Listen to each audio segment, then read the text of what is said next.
আমরা মহাকুম্ভের পথে কলকাতা থেকে বেরিয়েছি সকালবেলা 6:30টার সময়। এখন রাত্রির 8টা বাজে। সামনে দেখতে পাওয়া যাচ্ছে যে অনেকটাই জ্যাম, কিন্তু কলকাতা থেকে আসার টাইমেতে আপ টু সাসারাম পর্যন্ত আমরা তেমন কোনো জায়গাতেই জ্যাম পাইনি। কিছু ডাইভারশনের জন্যে একটু ট্রাফিক স্লো ছিল, কিন্তু তেমনভাবে ট্রুলি জ্যাম যেটাকে বলা হয় সেটা আমরা পাইনি।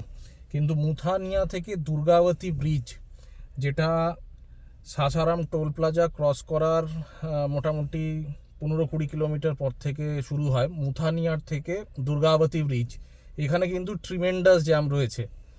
সামনে দেখতে পাওয়া যাচ্ছে যে কি বলে সমস্ত গাড়ি স্টার্ট বন্ধ করে বসে রয়েছে, অ্যাজ ইউজুয়াল আমিও তাই করছি।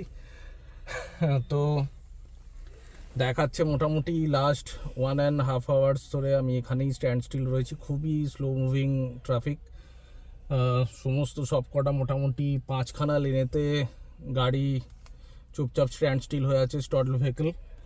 তো আমি বলবো আপনারা যদি আসতে চান তো ডেফিনেটলি আসতে পারেন, বাট কিপ ইন মাইন্ড যে এই এরিয়াটায় যেটা আমি বললাম মুথানিয়া থেকে দুর্গাবতী ব্রিজ, এই জায়গাটার জন্য কিন্তু রেডি থাকতে হবে। আর ইউজুয়ালি আপনারা সকালবেলা যদি বেরোন 5টা-6টা নাগাদ, তো সন্ধেবেলা করেই এই জায়গাটা পাবেন। তো এই জায়গাটা ক্রস করার পর তারপরে কিন্তু traffic smooth according to Google map দেখাচ্ছে। তো দেখা যাক, এরপরে আমি আপডেট দেবো যে কোনো জায়গায় কোনো প্রবলেম আছে কিনা। ওকে, বাই।